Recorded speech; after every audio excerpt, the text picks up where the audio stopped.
Révélation de Jésus-Christ que Dieu lui a donnée pour montrer à ses serviteurs les choses qui doivent arriver bientôt, et qu'il a fait connaître par l'envoi de son ange à son serviteur Jean, lequel a attesté la parole de Dieu et le témoignage de Jésus-Christ, tout ce qu'il a vu.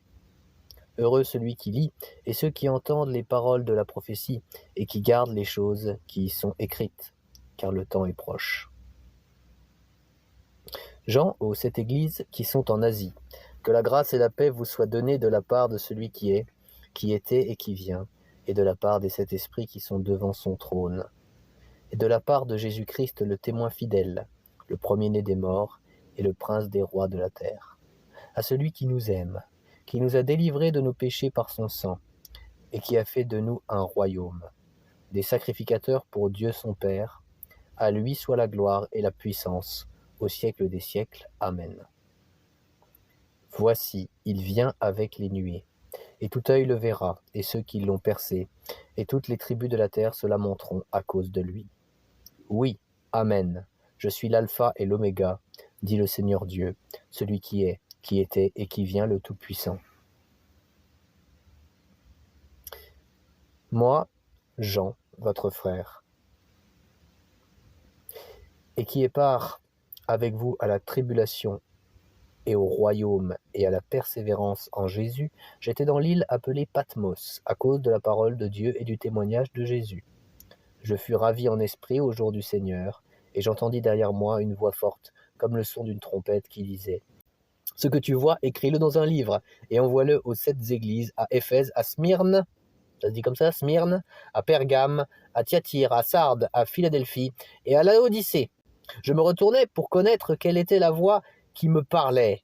Et après m'être retourné, je vis 7 chandeliers d'or, et au milieu des 7 chandeliers, quelqu'un qui ressemblait à un fils d'homme, vêtu d'une longue robe et ayant une ceinture d'or sur la poitrine. Sa tête et ses cheveux étaient blancs comme de la laine blanche, comme de la neige. Ses yeux étaient comme une flamme de feu. Ses pieds étaient semblables à de l'airain ardent, comme s'il eût été embrasé dans une fournaise. Et sa voix était comme le bruit de grandes eaux. Il avait dans sa main droite 7 étoiles. De sa bouche sortait une épée aiguë à 2 tranchants. Et son visage était comme le soleil lorsqu'il brille dans sa force. Quand je le vis, je tombai à ses pieds comme mort. Il posa sur moi sa main droite en disant « Ne crains point, je suis le premier et le dernier, et le vivant. J'étais mort, et voici je suis vivant au siècle des siècles. Je tiens les clés de la mort et du séjour des morts. Écris donc les choses que tu as vues, et celles qui sont, et celles qui doivent arriver après elles, le mystère des 7 étoiles que tu as vues dans ma main droite, et des 7 chandeliers d'or. Les 7 étoiles sont les anges des 7 églises, et les 7 chandeliers sont les 7 églises. Quel est le rapport avec ma prédication? Que dit la Bible de l'enfer? Il y a quelque chose qu'on doit comprendre, qu'on soit chrétien ou non chrétien. Je vais d'abord faire une petite introduction. Parce qu'à un moment donné, le niveau. Les gens veulent du spectaculaire. Ils veulent des commentaires. Ils veulent débattre. Ils veulent des choses croustillantes. Et je pense que des chrétiens, y compris, veulent ça. Ils veulent palabrer, hein, faire du buzz sur les réseaux sociaux. Ils veulent ce qui frappe les yeux. Mais l'Éternel regarde au cœur. On veut du sensationnel. On est attiré par ça, chrétien ou non chrétien. Dieu n'est pas comme ça. Dieu est saint. Dieu est réel. Jésus-Christ est vivant. L'évangile, les gens n'en veulent pas. L'évangile, j'ai l'impression que même l'Église n'en veut pas. La prédication qui inclut l'enfer, qui parle de l'enfer, qui parle d'un Dieu de justice. De manière naturelle, nous n'en voulons pas. Nous voulons du facile. Nous voulons ce qui nous plaît. Donc ce qui ne nous plaît pas, on le met de côté. Pour aller à un concert, les gens ils payent 80, 100 € ou plus si vous voulez être plus proche de votre idole. Mais pour aller lire la Bible, pour aller prier, pour aller écouter l'évangile qui contient l'enfer, il n'y a plus grand monde. Les gens vont sur TikTok zapper pour des vidéos ou des lives ou des machins, des trucs, des waouh. large et le chemin qui mène à l'enfer. Les gens ne veulent plus entendre parler de l'enfer, de la justice de Dieu, de l'étang de feu, d'une éternité de souffrance à cause du péché, à cause de la pornographie, à cause de l'incrédulité, à cause d'être des hommes sensuels, des hommes et des femmes sensuels, c'est-à-dire vivant selon leur chair. On n'est pas sauvé par les œuvres, hein. Mais un chrétien qui vit toute sa vie selon la chair, ce n'est pas un chrétien. Ce n'est pas un chrétien.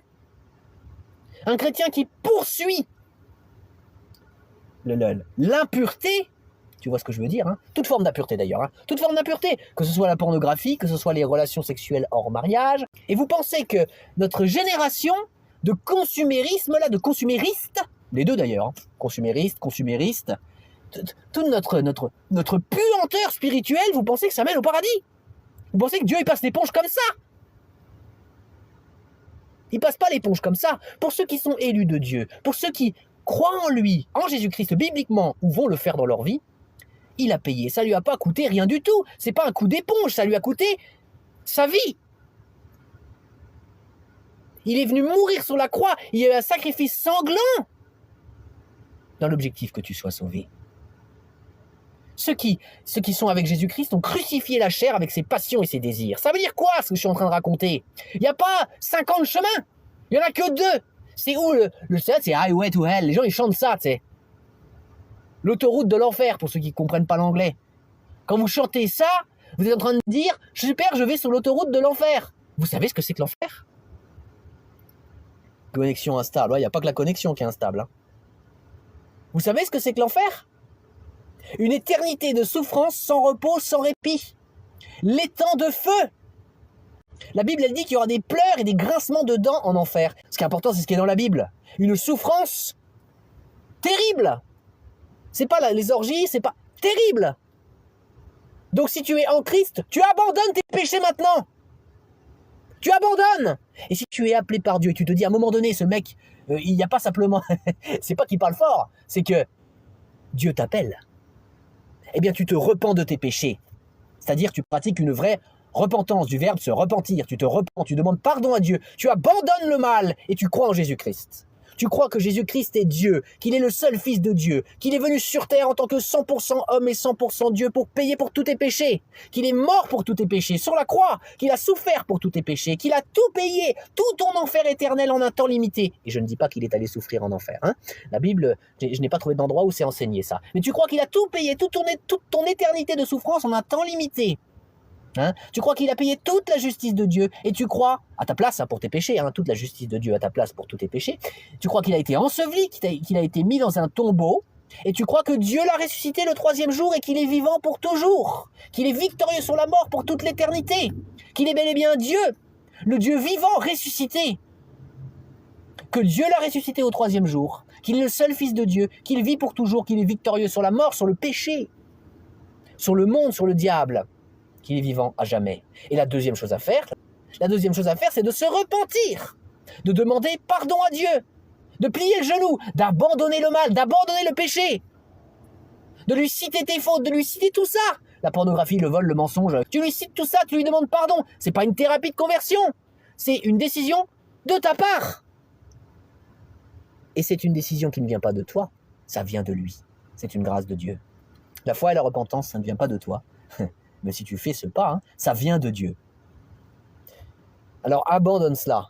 L'enfer sera terrible. Le paradis sera merveilleux. Ceux qui seront, je termine cette prédication, ceux qui seront en Jésus-Christ pour toute l'éternité, et ceux qui sont en Jésus-Christ dès maintenant, hein, qui croient, ils ont pour assurance le salut. Ils iront au paradis, là où il n'y aura plus jamais aucune souffrance, et ils vivront toute l'éternité pour la gloire de Dieu.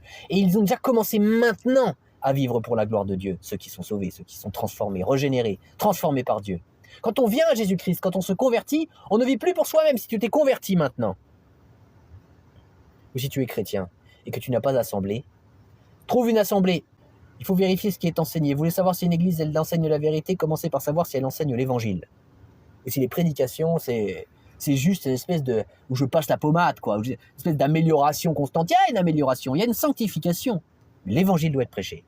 Il y a des dangers qui nous guettent. Les faux enseignements, le côté charnel, sensuel, le péché, hein, l'endormissement spirituel, le fait d'abandonner son premier amour, c'est-à-dire d'abandonner l'amour de Dieu. On se réveille, les chrétiens. Parce qu'après, ce sera trop tard. Enfin, je veux dire, le temps passe, quoi. Le temps passe, quoi. Ta journée que Dieu te donne, c'est du temps que tu dois mettre au service de Dieu. Maximiser le temps. On n'est pas censé être des feignasses. Disciplinons-nous. Passons du temps avec Dieu. Prions. Lisons la Bible. L'original, par exemple, l'édition seconde 1910.